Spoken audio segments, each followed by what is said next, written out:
Working from home has become the new normal for many people during this crisis. Many fields have been slowly moving towards work from home and flexible work schedules, and disability activists have been pushing for remote work options for a long time now. But the pandemic has pushed us all to figure it out as best we can and as quickly as we can. Hi, I'm Al Sharak, Program Director with Career Wardrobe, and welcome to our third installment of Inside the Wardrobe. In this week's episode, we're talking about working from home from the employee's perspective. We'll be discussing professional development, work-life balance, and more. I'm joined today by some phenomenal people who I am friends and colleagues with. First, there's Nathan, a Career Wardrobe Program Coordinator at our Lansdowne location. Tameka, also a Program Coordinator with us and our Client Services Expert. And Paige Wolf, owner of Paige Wolf Media and Public Relations.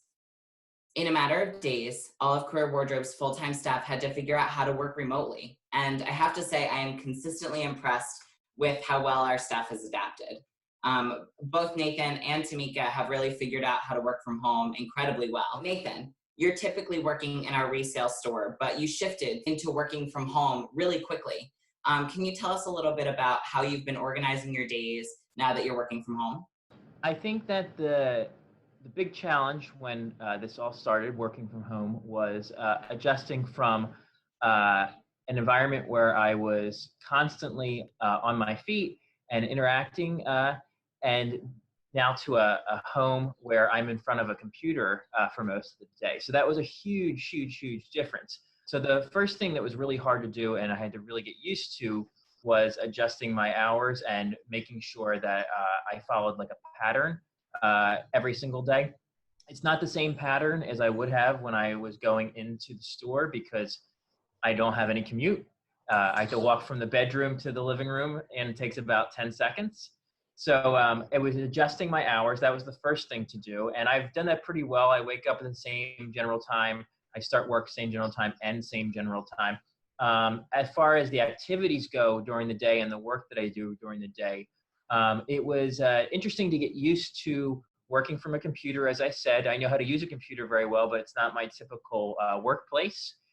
So I had to get used to that. I think one of the important things, and we've done a good job with this, Career Wardrobe, is finding a lot of activities and finding a lot of extra stuff that we can do that maybe during normal working hours we wouldn't have time to do, or we'd have to put it on the back burner. Now also finding what work you're pretty good at and what you want to learn about. So there are things that I know how to do, and I immediately jumped on those things right away, like research and things like that. But it's also important to like figure out things that maybe you aren't that great at, that you want to learn about and you want to get better at. And it's a good time to do it because you have plenty of time during the day.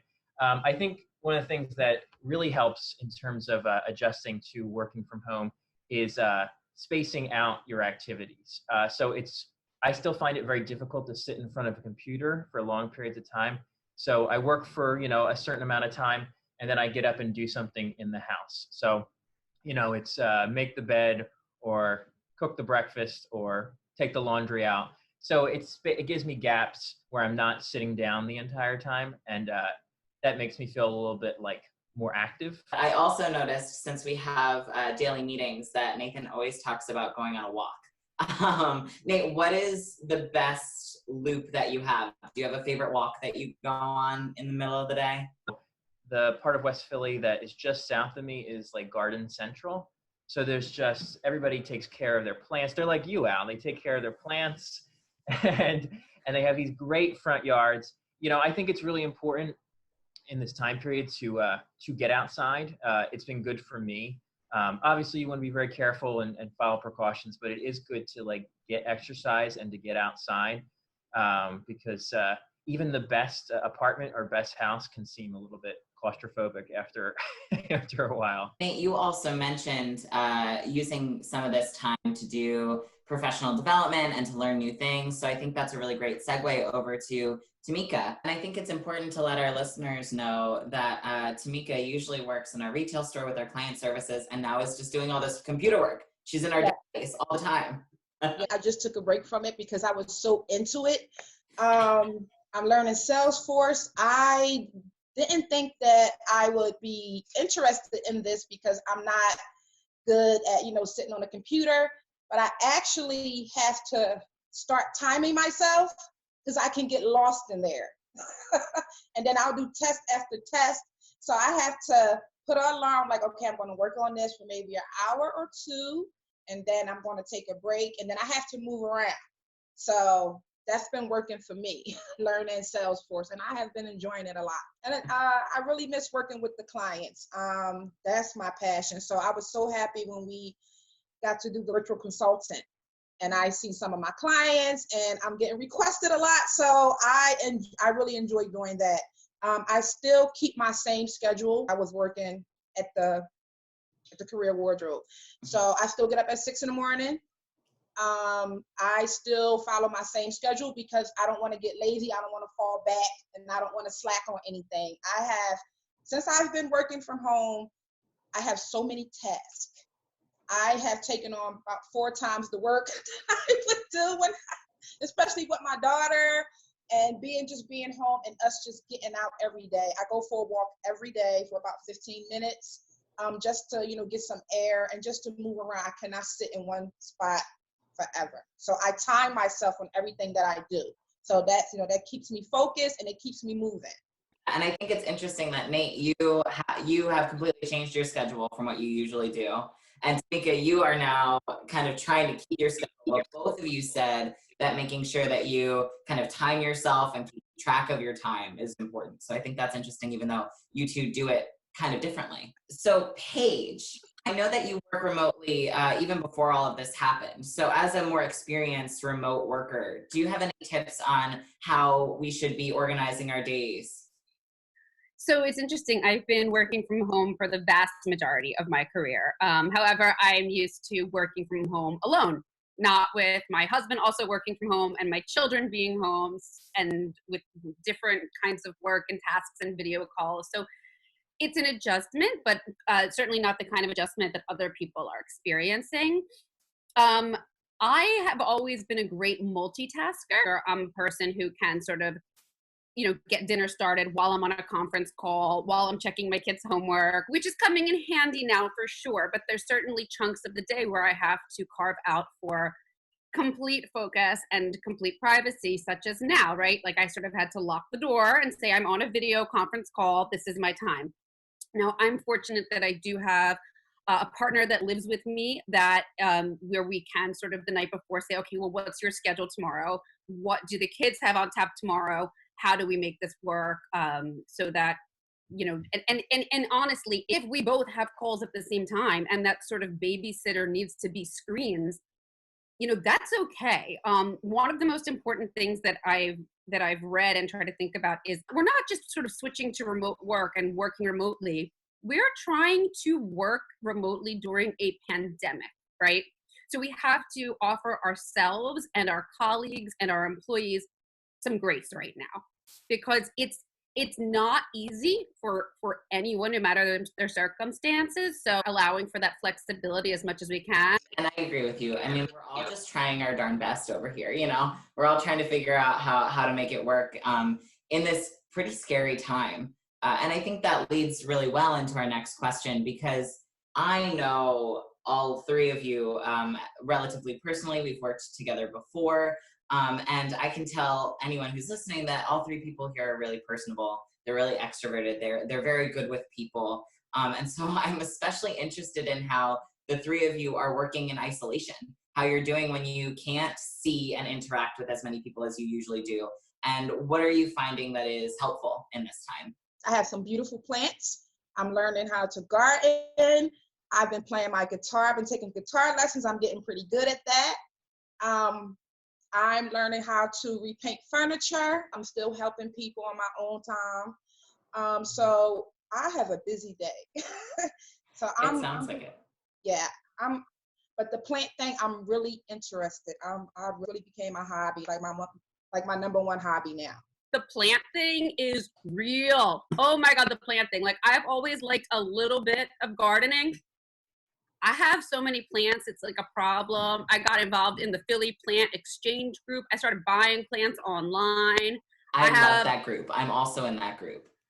Oh, we're all horticulturalists now. So another thing that I do is occasionally like taking out my guitar that had been dusty from years of misuse, But you know, like Nathan said, physical activity is something that's always been very important to me. So I make sure to get some kind of workout or exercise each day, whether that's an at-home workout, walking outside. We sort of try to get the kids out, and walking the kids has now become like walking the dog. Like, okay, well, who's going to walk this kid and who's going to walk that kid? Like, that's become a thing that we need to do. And also, personally, I'm becoming more comfortable with socially distanced seeing people. Like, I've been doing a lot of FaceTime and house party app and Zoom calls with friends and family.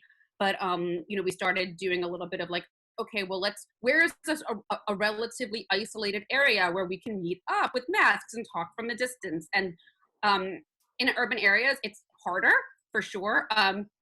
We've taken to cemeteries, and it's kind of cool. So that's my hot tip. See you there. So next time I'm in the wardrobe, I think we're going to be playing guitar in a garden, right? I think that's the next one that we're going to be doing. We're going to start a career wardrobe garden band.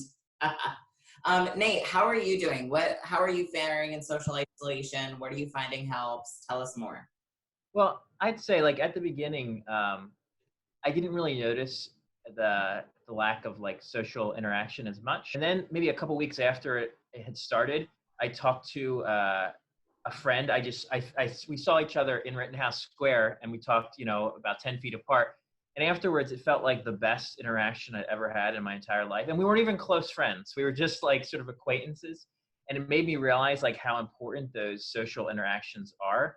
So we've been doing a lot of what Paige said. We've been trying to I've talked to my mom on the phone. I talked to my brother. We've been talking to a lot of friends and relatives on Zoom calls. And it is really refreshing how it feels after you've interacted with them. I didn't realize how much of a social need I had for conversing with human beings and like spending time. I mean, I live with someone, I'm getting married to someone, but it sometimes I forget that you need that interaction with other people, even strangers. Like even interacting with strangers can be a really rewarding, wonderful experience. So I'd forgotten, I guess, or didn't realize how much I needed that. And I also like I said, the exercise is really, really important. Going out and trying to do things, but also being safe about them. So Tameka said, like taking up new hobbies. Like, we've been on that bread kick that everybody else is on, where we're trying to, so it's been kind of fun. And it's a realization like how much we rely on each other and how much it's important to stay in that contact. Also, I think like some of like personal hobbies are good too, like reading and listening to music. I think like sometimes music picks me up during the day. Like I'll be like, inside again. And then I'll put on a song and be like, I'm in, it's okay, it's fine. Music has been really helpful for me as well. It can just kind of jumpstart my mood really well. I agree with you. So Paige and Tameka, we're talking about being home all the time. We're talking about being isolated. And I know that both of you are parents in the middle of all this. And the schools are closed. So I want to know a little bit more about how you're balancing both working and also raising children. So, it's interesting. Raising children is hard enough, right? And then we're thrown into this thing that no one has experienced before. And children are amazingly resilient and adaptable. I'm fortunate that my kids are relatively self-sufficient in terms of doing their schoolwork with their teachers. They certainly need to be like told and advised and scheduled and things like that, but they're just old enough to like read and like be able to get their assignments done for the most part. But we're trying not to put too much pressure on ourselves. If they don't get every single thing done, or if they're having a rough day, that's okay.